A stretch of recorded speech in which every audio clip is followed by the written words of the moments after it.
Saludos amigos, pues aquí estamos y continuamos en su programa Infórmate con Lor Molécula. Y bueno, les recuerdo que estamos transmitiendo desde el restaurante Cantina Los Cuchilleros, aquí en la calle de Madrid, número 17. Y bueno, pues nos acompaña una persona a quien admiro yo mucho, es la maestra Dunia Dudlow de Loya, subsecretaria de Reordenamiento de la Vía Pública en la Ciudad de México. Amigos, maestra, bienvenida a este espacio de comunicación. No, muchas gracias a ustedes por recibirme. La verdad es que son temas de la ciudad importantes y complejos en los que tenemos como pocos espacios para poder explicar cuál es la labor que estamos haciendo. Entonces, muchas gracias. Yo le pediría a mi compañera a Brenda Fonseca que me haga favor de leer su semblanza. Brenda, por favor. Con todo gusto, y déjenme hacerles una observación. Voy a leer nada más lo esencial, porque si leo todo, maestra, se nos va a ir el programa. Y luego van a pensar que soy muy grande y no tanto. No, bienvenida. Maestra Dunia Dudlow de Loya, licenciada en Ciencias Políticas y Administración Pública por la Universidad Iberoamericana, donde obtuvo la excelencia académica por el mejor promedio en su generación. Maestra en Gobierno y Administración Pública por la Universidad Complutense de España. Maestra en Economía por la Universidad Anáhuac. Fue diputada local de la Asamblea Legislativa del Distrito Federal, secretaria general del Instituto de Capacitación y Desarrollo Político, directora de Coordinación y Enlace de Seguridad Nacional en la Secretaría de Comunicaciones y Transportes, investigadora en el Centro de Estudios Sociales y de Opinión Pública de la Cámara de Diputados, asesora en Comunicación Política del Presidente del Senado de la República, entre muchos otros cargos. Actualmente se desempeña como subsecretaria de Programas de Alcaldías y Reordenamiento de la Vía Pública. Bienvenida, maestra. Muchas gracias. Muchas gracias. Pues bienvenida. Yo quiero iniciar con una pregunta. Usted, como impulsora de la Ley de Vivienda durante la legislatura 7, tuvo la oportunidad de contribuir a la urbanización de la capital. ¿Qué retos se enfrentó y qué percibe ahora? ¿Qué hace falta en el marco normativo de vivienda de esta gran ciudad? Ahorita, cuando encontramos una Ciudad de México, pues sí dividida entre alcaldías a favor de los conservadores y las otras que están a favor de la Cuarta Transformación. ¿Qué se requiere para una mayor convivencia? Pues mira, cuando nosotros sacamos esa ley, la sacamos porque justo la ley que estaba vigente era una ley que tenía como unos 25 años de antigüedad, pero el problema no era ese, sino realmente era una ley que únicamente regía y decía cómo se hacía vivienda de interés social, o sea, era una ley del INVI. Entonces se excluían todos los demás tipos de vivienda, como es la vivienda popular, la vivienda residencial, la vivienda de clase media, la vivienda que responde a los créditos de trabajadores del FOBISTE y del ISSSTE, del Infonavit, perdón. Entonces, pues era una ley que se quedaba muy corta, ¿no? Y prácticamente todos los programas que se hacían de vivienda, pues surgían de los bandos o de la norma 26, que en su momento salieron y que también fueron muy polémicos, porque si bien tenían un origen o un interés al inicio loable, que es justo generar vivienda para poder colocar todos estos créditos de Infonavit y FOBISTE y generar vivienda asequible, adecuada y accesible a la población en Ciudad Central, que ese era el propósito del bando 2 y ese fue el propósito también de la norma 26. Desgraciadamente, por tener un marco jurídico, pues yo les diría que bastante antiguo, ¿no?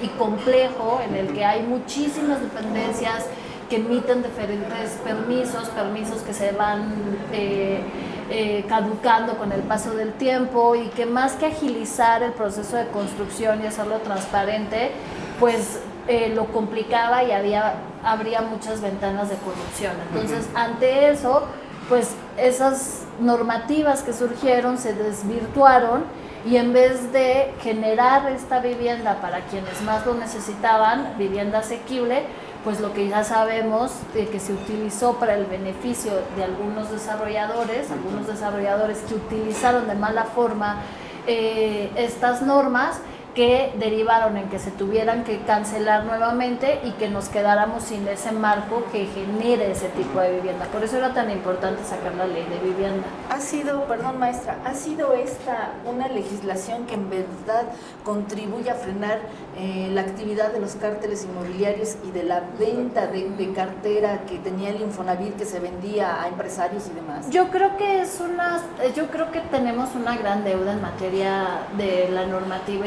urbana, de los programas de desarrollo urbano y de vivienda, porque la circunstancia que tuvimos en la última legislatura de la Asamblea, que fue justo cuando sacamos la ley, recordarán que justo en el 2017 surgió la nueva Constitución de la Ciudad de México. O sea, la ley la hicimos como en ese periodo de transición.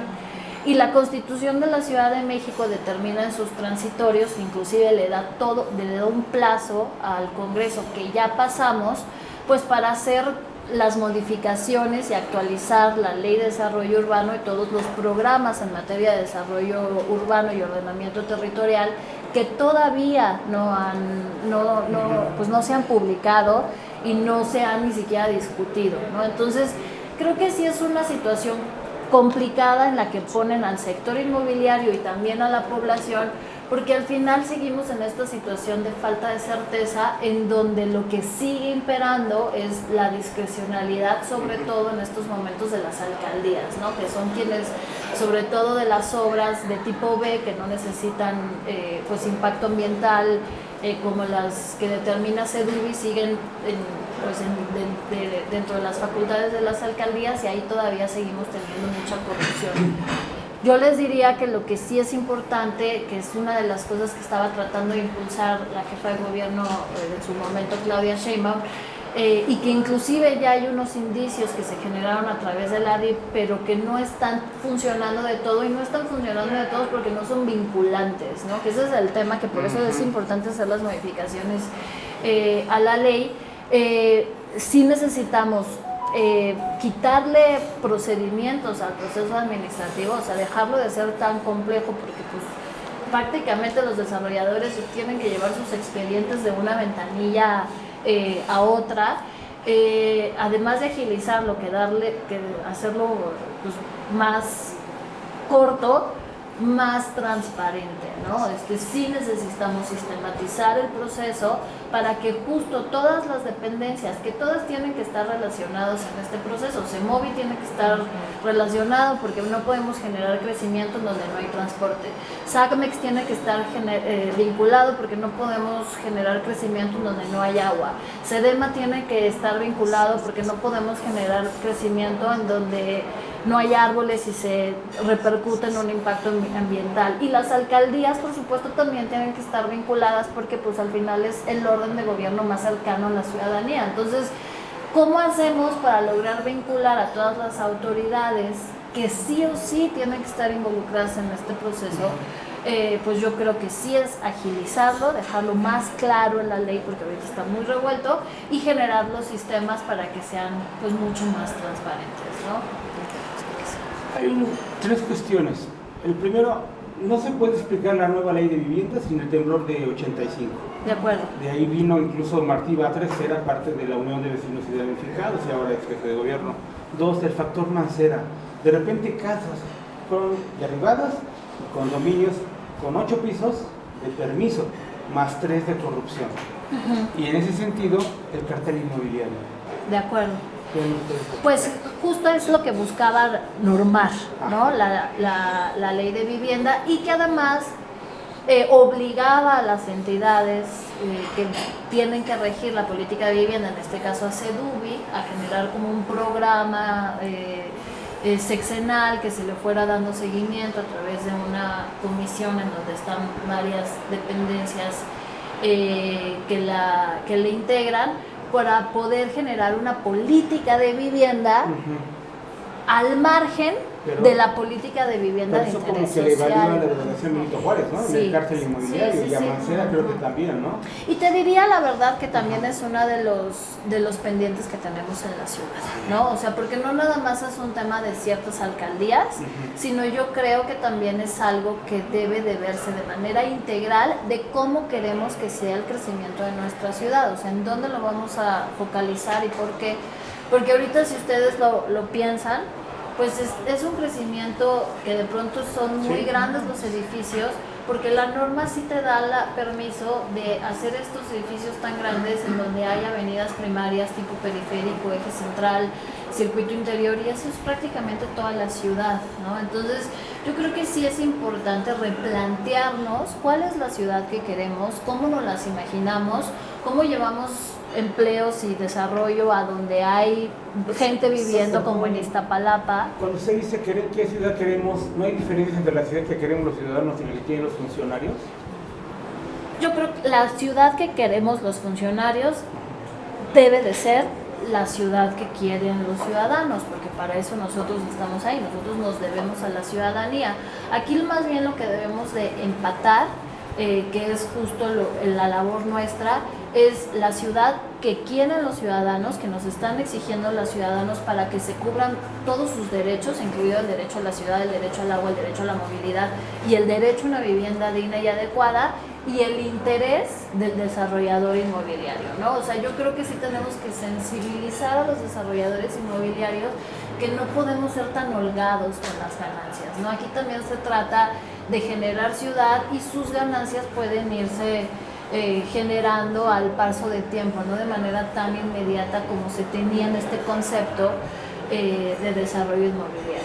Yo creo que es la parte que todavía tenemos. En cuanto al ordenamiento de la vía pública, por ahí sabemos que incluso se le interpuso una demanda a usted porque la señalan de que es muy ruda como funcionaria, dicen los comerciantes de que no permite negociación. La pregunta es, ¿la ley se puede negociar? Mira, no hay tal denuncia. O sea, justo cuando salió la nota, que de hecho fue una volada. Ajá. Pues yo dije, ¿cómo una denuncia si a mí no me ha llegado nada? ¿No? A mí nadie me ha notificado nada. Sí hubo una denuncia a un operativo que se hizo justo en esos días el personal de vía pública que luego se retiró, que no encabecé yo ese operativo, entonces la denuncia no iba dirigida a mi persona. Yo creo que aquí sí es importante que todos cumplamos con lo que la ley dice, como bien comentas, ¿no?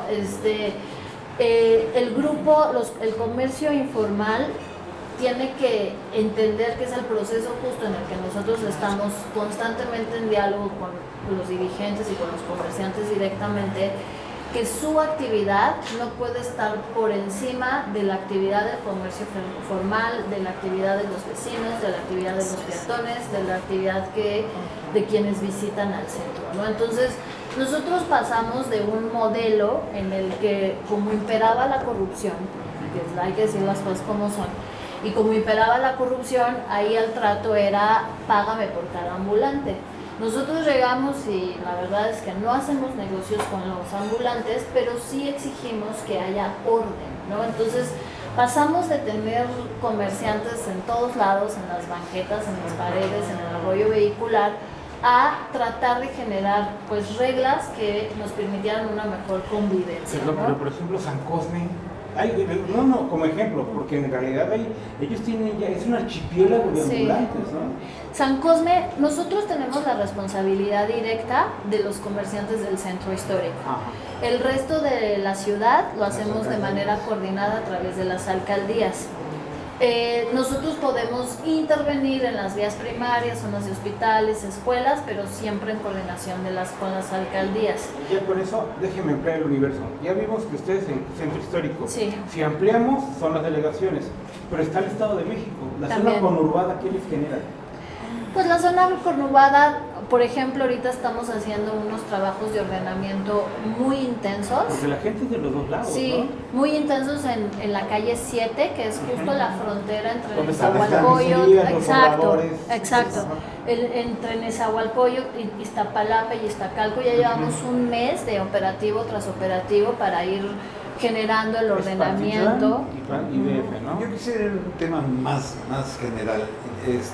Sin duda alguna, pues el reordenamiento de la vía pública pues nos lleva a los ambulantes, a esa válvula de escape que se generó en las administraciones de los gobiernos conservadores por esa creación de empleo, de que la gente tuvo que ser ambulante, no se dio más violencia, no se dio más robo.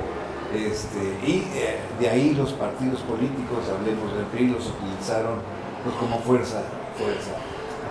¿Cuál es ahora en la administración de la 4T, en la subsecretaría a su cargo, la postura a los ambulantes, al comercio informal? ¿Respetarlos, normarlos? ¿Cuál sería el punto, el eje para ustedes? De entrada yo te diría que pasó algo que no había pasado en la historia del comercio, que sí partimos de un reconocimiento. Eso.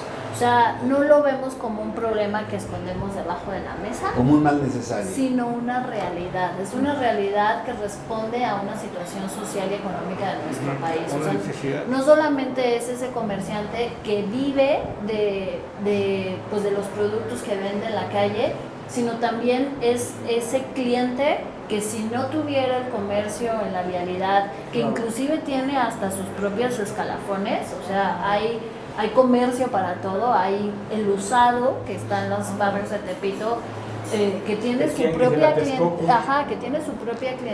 clientela, porque hay gente que tiene tan escasos recursos que no podría acceder a productos si no fuera de esa forma, ¿no? Entonces, yo creo que es partir de esa realidad, de realidad que no podemos arreglar de la noche a la mañana, ni tampoco podemos tapar el sol de un dedo, de tratar de conseguir espacios como lo que se hizo en el 2007, de conseguir plazas y luego meterlos a sus plazas, y luego se salieron de ellas. Las plazas vendían únicamente el borde, los locales que estaban en la calle. Los del centro se fueron convirtiendo en bodegas nada más porque no tenían clientela.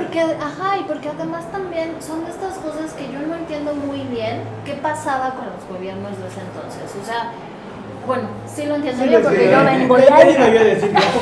¿A poco sí de veras no entiendes? Sí lo entiendo bien porque yo vengo de ahí. Y lo que pasaba con los gobiernos de ese entonces es que era un desdén por la población y por las consecuencias. Sí, pero por ejemplo, regresando al tema de la vivienda y ahorita paso al tema de las plazas.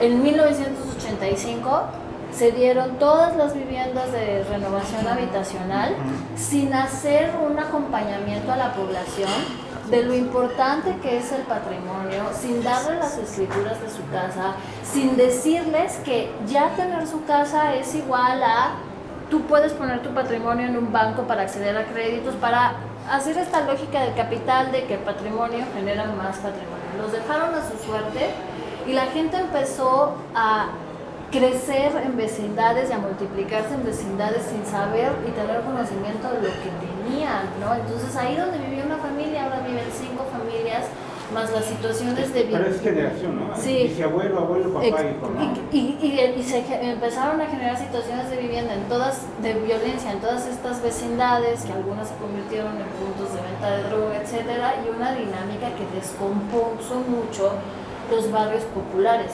Lo mismo con las plazas. Les dan las plazas a los comerciantes sin tener ellos la menor idea de cómo arreglar una plaza para que entre la gente, de cómo hacer su modelo, cómo especializar su plaza para que funcione, ¿no? Entonces, hay plazas que sí resultaron muy exitosas porque las especializaron, ¿no? La de Mesones, la plaza de Mesones es una plaza muy exitosa porque solamente tiene papelería y las eléctricas en no el central. No hay rincón de la plaza que no funcione, pero hay otras plazas en donde no tuvieron esta visión, por llamarlo de esta forma, y no funcionaron. Entonces, pues es que, ¿qué pasó ahí? Que lo dejaron a la gente a su suerte, ¿no? O sea, si te da la visión y si te da el acompañamiento y tus relaciones, pues lo hiciste, y si no, pues no la hiciste, ¿no? Entonces, justo ahora lo que nosotros estamos tratando de hacer es compartir el conocimiento tanto a los dirigentes como a los comerciantes para que entiendan por qué hacemos las cosas de ordenamiento, porque sí es verdad que el comercio puede ser bueno para una familia para tener un ingreso, pero también es verdad que cuando multiplicamos de más a los comerciantes en una lógica de la ley de la oferta y la demanda, empiezan a ganar menos, y cuando eso pasa, también se empiezan a dedicar a otras cosas. O se extienden a la banqueta. Y halconean. Entonces, sí, este tema de acompañar a las personas para que a partir del patrimonio que se les da, porque no es otra cosa que el recurso público que se invierte para que tengan vivienda, y en este caso plazas, es muy importante para que esas plazas sean exitosas y funcionen, ¿no? Que es lo que estamos tratando. Yo quiero recordarles, amigos, que estamos transmitiendo aquí desde Cuchilleros, de la calle de Madrid, número 17, pues a nuestras audiencias, mándenos los mensajes, mándenos sus opiniones. Estamos con la maestra Dunia Nudo de Loya, subsecretaria de Reordenamiento. Y bueno, Brenda, ¿tú querías preguntar algo? Sí, como parte de ese reconocimiento de la realidad, maestra, está este programa de desarme. ¿Qué consecuencias ha tenido en los índices delictivos y demás? Y ante todo me llama mucho la atención, ¿por qué hacerlo en los atrios de las iglesias? Bueno, este es un programa que está dentro de la Dirección General de Gobierno, no es algo que esté directamente de la subsecretaría, pero nosotros hemos participado en este programa a partir de justo los comerciantes ambulantes se hacen promotores de paz y entonces nos donan juguetes para ir a los eventos del CIAL Desarme y La Paz y poderle cambiar a un niño un juguete bélico por un juguete de convivencia. En realidad el programa lo que busca es sacar las armas de las casas, ¿no? Entonces ahí el llamado es a las familias que tuvieran un arma en su casa por X o Y circunstancia, que puedan ir a un atrio de las iglesias. Es en el atrio de las iglesias con la finalidad de que puedan ser anónimas las personas que van, o sea, que tengan como esta confianza, que no están entrando a una institución, sino más bien pues, a un lugar que puede entrar cualquiera. Entonces llevan el arma, ni aunque siquiera... esté caliente. ¿El arma? Cuando el arma está caliente cuando fue usada en un delito, básicamente homicidio. Acá no te preguntan no te preguntan tu nombre. O sea, te dan, tú llevas el arma y el arma depende del calibre, te pagan por el arma y el propósito de ese programa, más que buscar delincuentes, es desarmar los hogares para pues bajar las posibilidades de violencia en los hogares. Oye, va mi resortera. Dulce. Maestra, regresando al tema de reordenamiento habitacional, de construcción, los funcionarios han tomado en cuenta esta gran problemática de todo el país y de todo el mundo, el agua. Están dando permisos para construir hacia arriba. La ciudad no va a crecer más, mítica, ¿no? Entonces, si va a crecer para arriba, no va a crecer a lo ancho, a lo largo, pero el gran problema es el agua. Todas esas unidades, todos esos edificios tan altos requieren de agua que se tiene que subir y que por gravedad también tiene que bajar. Es el gran problema de México, que tenemos y ya muchas alcaldías sufren de la escasez de agua. Iztapalapa no se tiene que racionar. En el Estado de México, que nos hace el favor de aportar el agua y de otras partes. ¿Qué hacer con el problema del reordenamiento? Yo creo que parte del origen que tenemos en la ciudad sí es la forma tan dispersa en la que creció la ciudad. Porque conforme creció de manera horizontal, pues se fueron perdiendo áreas verdes, que de alguna forma las áreas verdes contribuyen y permiten que se absorba el agua y que vuelvan a alimentar los mantos acuíferos. Entonces nosotros, en la poca planeación del crecimiento de nuestra ciudad, pues nos pusimos pues en si sacamos un lago, pues eso. Exacto, nos pusimos en un lugar que va a ser difícil que salgamos de él, pero sí se puede. Y yo creo que la forma justo es lo que hizo la doctora, ¿no? Una gran inversión histórica en materia de agua para poder detectar fugas, para poder invertir inclusive en otros estados como en Michoacán, que es uno de los proyectos que más nota generó en todo el país, para alimentar el origen de donde viene el agua de la ciudad y seguir contribuyendo en la misma ciudad, que no sé si se han dado cuenta, pero cada vez tenemos una ciudad más verde para pues poder seguir alimentando nuestros mantos acuíferos. Perdón que la contradiga, yo veo cada vez más gris, más asfalto. Yo sí la veo más, ¿sí? Más verde, pero y además entendiendo... La veo más alta. Cada vez lo que dijo, cada vez más edificios. El Mítica, por ejemplo. Sí, cada vez más difícil porque sí necesitamos, hacia eso van las ciudades, hacia compactarse, y hay que entender que al final la riqueza de nuestra ciudad está en su aire. Entonces, pues cada edificio, cada piso adicional debería de ser un dinero que regresa a la bolsa de la ciudad, para que la bolsa de la ciudad lo invierta en más infraestructura de agua, más infraestructura de Con el agua hay un problema. Ahora hay dos problemas. ¿Cómo la traemos limpia y cómo la mandamos sucia? El mismo problema que es para traer agua limpia implica drenajes. Y ya llevamos varias. Bueno, se atribuye mucho que la gente tiramos basura y se tapan los drenajes, ¿no? ¿Cómo solucionar esto? ¿Cómo la traigo? ¿Cómo la mando? Pues yo sí creo que tenemos que hacer infraestructuras más eficientes. Y la forma de hacer infraestructuras más eficientes, desde mi punto de vista, está relacionado con la forma en la que planificamos y administramos el desarrollo urbano de esta ciudad. Ahorita el problema que tenemos, que es de verdad es un círculo vicioso en el que seguimos y que no podemos salir de él, es que la ganancia de las alturas no se lo lleva la ciudad, se lo lleva el desarrollador. Por eso el suelo es tan caro, porque se especula con la tierra y con el número de niveles que le puedes dar. Y aparte va del fisco. Exacto, y se lo queda el dueño de la tierra, cuando en realidad el ganador de esto debería de ser la ciudad, porque el aire no le pertenece a lo que es del dueño del terreno, sino le pertenece a la ciudad, y por cada piso adicional debería ser inclusive más. Tú desarrollas lo que puedas, lo que inclusive te diría, hay ciudades, países que es lo que te da, lo que te aguante tu dinero, y ese dinero que me vas a dar, porque cada vez se encarece, cada piso adicional se encarece y es más costoso. En el primer piso, ¿eh? Y entonces ese dinero pues se va a infraestructura de banquetas, de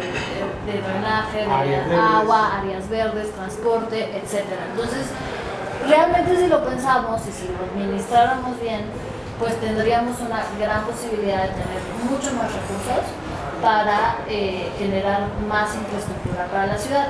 Yo creo que la doctora en muy poco tiempo, con los recursos que tenemos públicos, tanto del gobierno de México como de nuestros impuestos, ha logrado rescatar a la ciudad en muy poco tiempo, y el paso que sigue es cómo hacemos para sumar otros actores para acelerarlo mucho más.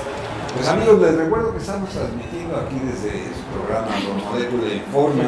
Estamos también aquí en Cuchilleros, en la calle de Madrid número 17, atrás del Senado de la República, transmitiendo con nuestra invitada, la maestra Dunia Ludo de Loya, subsecretaria de Reordenamiento de la Vía Pública.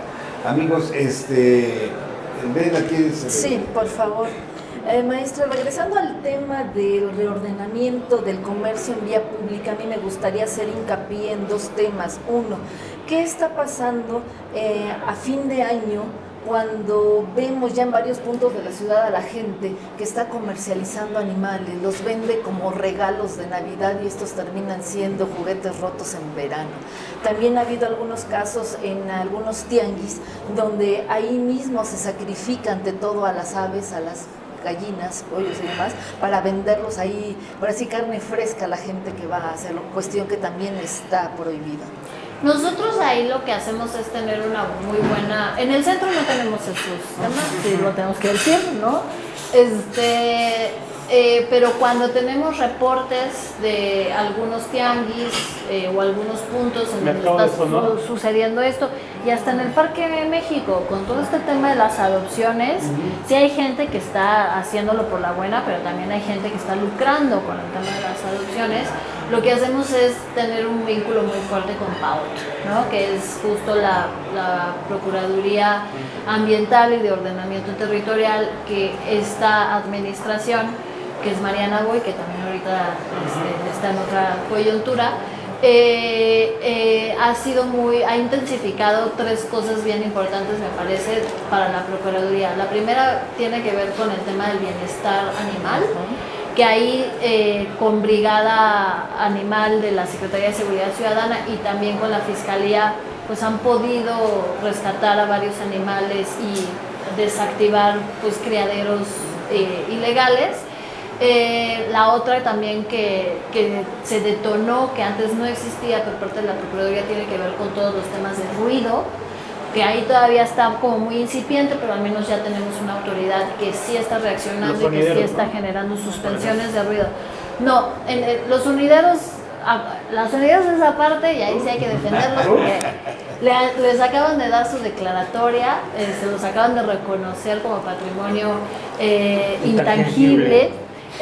Sino los establecimientos mercantiles. El PAOT acude a los establecimientos mercantiles y hace suspensiones por ruido, que se levantan una vez que se hagan las adecuaciones que se necesitan para que no salga el ruido. Y el otro también, que la verdad trabajamos muy fuerte con PAOT, tiene que ver con el cuidado y protección del patrimonio artístico.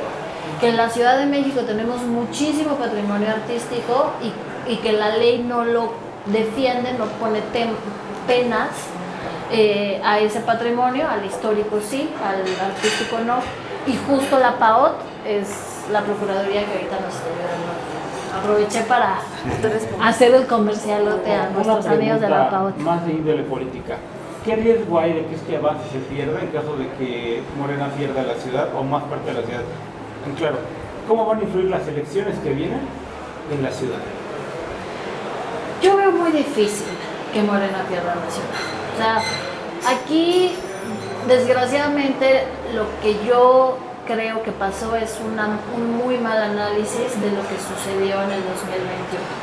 O sea, sí es verdad que las clases medias, también por una circunstancia muy coyuntural en el que estábamos, que acabábamos de salir de la pandemia, el proceso de reactivación de la ciudad fue un proceso lento, en donde sí había un sector enojado con el gobierno porque los negocios no podían abrir, el desarrollo estaba pues muy frenado, los restaurantes todavía no podían abrir, entonces sí había un impacto económico que siempre que hay crisis económicas, los que se enojan pues son las clases medias. Entonces, ¿qué pasó?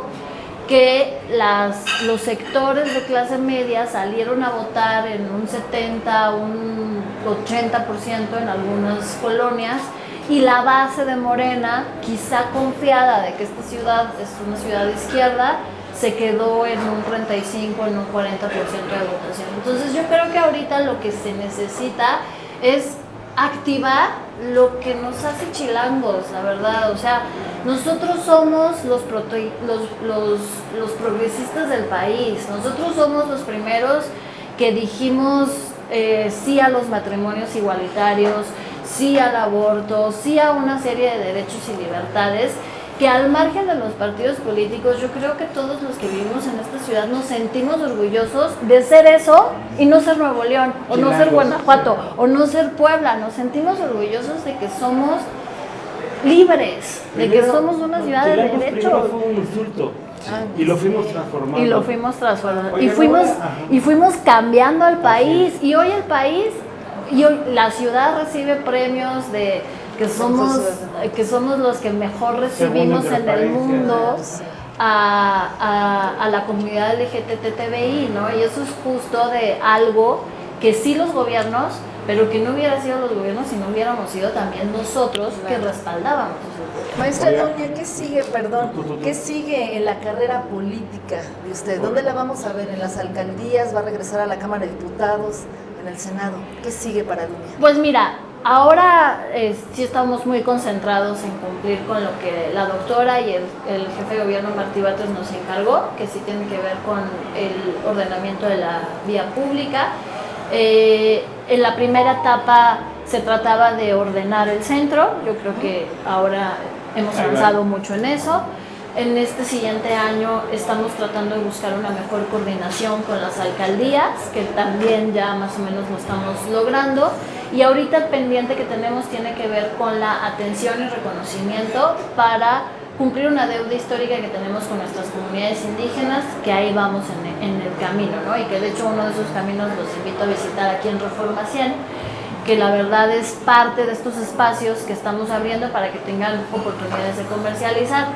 Políticamente, yo creo que a diferencia del 2021 hay que contribuir a este proyecto, hay que sacar lo que uno tiene de su capital, de la confianza que tiene con la gente, para no olvidarnos de la ciudad que somos y de la importancia que tiene este movimiento para la transformación del país y de la ciudad.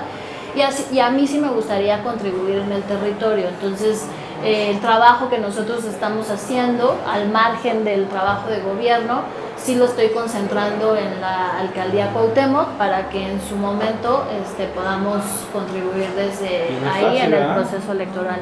Nada hay una fácil. prueba por ahí. Nada fácil. O sea, a ver, yo creo que eso nos ayuda. A ver. Yo creo que nos ayuda porque la gente está muy molesta, porque al final el salir con rabia tuvo una consecuencia terrible en la Cuauhtémoc, que todo el mundo ya se dio cuenta de esa consecuencia. O sea, es alguien que tiene unos niveles de conocimientos muy grandes, ¿no? Pero al mismo tiempo un rechazo muy grande también, ¿no? Entonces, yo creo que es una lección para quienes vivimos aquí en la Cuauhtémoc, y también es una buena oportunidad para que los diferentes actores de Morena en la Cuauhtémoc, que yo te diría que esa es la parte complicada, nos pongamos de acuerdo para no repetir los errores del pasado, ¿no? Aprender justo de lo que vivimos en el 2021 y hacer una buena propuesta para la Cuauhtémoc que nos ayude a rescatar la Cuauhtémoc en todos los sentidos. O sea, es una alcaldía que, a pesar de que concentra tanta riqueza, tanto poder político, tanta cultura, hay muchísima inseguridad, hay muchísimas extorsiones, hay mucho desorden que no es entendible si no fuera por la omisión de las autoridades, ¿no? Y en ese sentido, yo sí quiero hilarlo, pues sí, Clara, ¿no? nos demostró que siendo alcalde se pueden hacer las cosas. Me ganó, ¿no? la pregunta que yo iba a preguntar, ¿Clara o Harfuch? Y creo que queda claro, ¿no? Mira, claramente. Mira, sí lo quiero contestar porque Harfuch, Omar es un gran amigo y la verdad lo aprecio. Yo creo que hizo un gran desempeño en la Secretaría de Seguridad Ciudadana. Yo le estoy muy agradecida porque evidentemente no hay ordenamiento si no tuviéramos el acompañamiento de la policía, pero esto no se trata de lo que le conviene a uno, esto se trata de un proyecto para la ciudad. Y en ese sentido, Clara pues lleva una lucha histórica que quienes hemos sido actores políticos de esta ciudad, pues lo que nos toca realmente es reconocerlo, ¿no? Entonces, creo que ha hecho un gran trabajo en Iztapalapa, ha dejado la vara muy alta para los alcaldes. No es, o sea, su comparación son el resto de los 15 alcaldes. Y además, pues yo soy muy convencida de que las mujeres es nuestro momento, ¿no? Entonces, si en su momento dije es Claudia, porque además de que es mi jefa, es mujer y es una gran mujer, pues en consecuencia tengo que pensar con Pero Clara Claudia Brugada. quería Harfuch, ¿no? Pues eso dicen, yo creo que la jefa es una demócrata. O sea, genuinamente es una demócrata. Y mira, la gran prueba de esto es justo lo que pasó con Sandra Cuevas. La primera que se opuso en inhabilitar y sacar a Sandra Cuevas cuando inclusive teníamos las condiciones políticas, porque el PAN quería, el PRD quería, el PRI quería, teníamos las condiciones políticas para lograrlo. No Quien procede. no quiso fue la jefa de gobierno. ¿Por Así qué? es. Porque es una demócrata. Entonces, yo no creo estos mitos que de pronto se hacen para generar una cargada ficticia. Cuando yo misma vi que defendió a Sandra Cuevas todo porque lo que fue hago, sí, electa, ¿no? Sí. Por el pueblo. Entonces yo creo que su proceso interno, lo que ella quiere es un proceso interno que tenga debate, que se generen ideas, que inclusive movilice a las bases que en el 2021 no se movieron y que decida por la mejor opción que lleve el buen rumbo del movimiento de la ciudad. Pues amigos, estamos llegando ya a la parte final de esta entrevista con la maestra Dunia Duto de Loya. Le vamos a pedir a nuestro decimero Ulises Trejo que pase, pero yo sin antes, yo quisiera preguntarle, maestra, ¿cuál es su visión en torno, ya nos dijo parte de la doctora Claudia, en contra o pues teniendo ella como rival a una señora X? ¿Podrá hacerle mella? ¿Podrá X González, ¿no? es X, ¿no? Sí, sí. No, y les voy a decir por qué no. Y finalmente, antes de que nos diga qué estadísticas traía ahí que Sí, no que nos verdad. compartió. Ajá, porque ya A me ver. preguntaron de esto. Pero no, porque su origen no es correcto. O sea, Xochitl la habilitaron para ponerle el pie a una mujer. Y eso no te puede traer nada No se bueno. vale. O sea, Xochitl tenía mejores posibilidades en la ciudad. Claro. Y ella renunció a sus propias Por sus posibilidades ambiciones. en la ciudad porque alguien la convenció Claro. de ser un obstáculo para otra mujer que inclusive ella respetaba en su momento porque tuve la oportunidad de conocerla y me lo expresó. Entonces, yo creo que cuando uno da esos bandazos, la vida te lo Pero eso paga es y lo no medio vida. perverso, porque si llegara a perder, gana quien la puso, quien la propuso. Le puede decir, mira ganador, vamos a negociar, me retiro, pasó por el jefe Diego. Claro. Pasó como, yo me retiro pero ¿qué me das? No, Pero este pues, gobierno le va a decir, pues haz lo que quieras, ¿no? Sí, porque además el jefe Diego, si hubiera seguido haciendo campaña, sí tenía posibilidades de ganar en Todas. 1994. Ajá. Xochitl no levanta por eso, porque es una simulación, no es un interés genuino, ella quería otra cosa y al momento le hicieron cambiar su opinión. Tiembla Entonces, como gelatina. pues sí, Claro, porque tiene no cuajó, principios. no cuajó. Y no es genuino No cuajó. de su persona ni de quienes supuestamente la están apoyando. De acuerdo. Y esto que les traemos, venga. pues tiene mucho que ver con la coordinación que hemos logrado con las alcaldías, ¿no? Tenemos unas mesas de trabajo todas las semanas en donde participan todas las alcaldías. Empezamos medio flojito, pero ahorita ya todas las alcaldías participan, no importa de qué color sean. Aquí lo importante es el trabajo por la ciudadanía. Y la verdad es que en este trimestre todas tuvieron una gran mejoría, con excepción de Cuauhtémoc, ¿no? Que es así 0 avance, 17 pendientes, muy poca continuidad en el ejercicio de la mesa. Y ustedes dirán, no, pues porque trae juego. No, la mejor es Coajimalpa siempre. Pues es una alcaldía que siempre no tiene muy pocos reportes de la ciudadanía, y los reportes que tiene los atiende, y las solicitudes que hacemos las atiende. O sea, es una alcaldía que resuelve. Después sí está Iztapalapa, y después de Iztapalapa también está Miguel Iztapalapa Hidalgo. era de las últimas hace un par de años, ¿no? Y cambió radicalmente. O sea, es lo que te digo La de Semana Santa, ¿no? La bendición, algo así. que que sí es la prueba de que cuando se quiere, Se puede. con las facultades que tienen, se puede. Claro. Pues mi querido decimero Ulises Trejo, por favor, a ver, Todavía para no la es. maestra. Esta linda capital, que es de la luna el ombligo, está presente su amigo con un saludo formal. Como la cuarta la apoya por venir a este lugar, hoy yo quiero saludar a Dunia Ludlow de Loya. Como caballo de Troya, metido en mi decimario, pido que anoten su diario. ante Saúl, Carlos y Brenda, y que prioricen su agenda lo del cártel inmobiliario. Gracias. Muchas gracias. Ay, bueno, gracias. Muchas gracias. Pues amigos, hemos llegado al final de esta entrevista. Mil gracias. Algo que se nos haya quedado en el tintero que quiere usted agregar, No, maestra. agradecer muchísimo de verdad la invitación y compañeros de la Ciudad de México, no hay que desviarnos. Aquí es una ciudad de izquierda y vamos a seguir defendiendo a la izquierda en nuestra ciudad. Yo le quiero decir nada más para concluir, amigos, que esto también, además de todo el equipo, se debió aparte de nuestro querido amigo Jiménez. Sí, Gerardo, Gerardo, gracias. que fue mi colaborador. Gracias. Fue mi colaborador cuando estábamos del otro lado de la historia.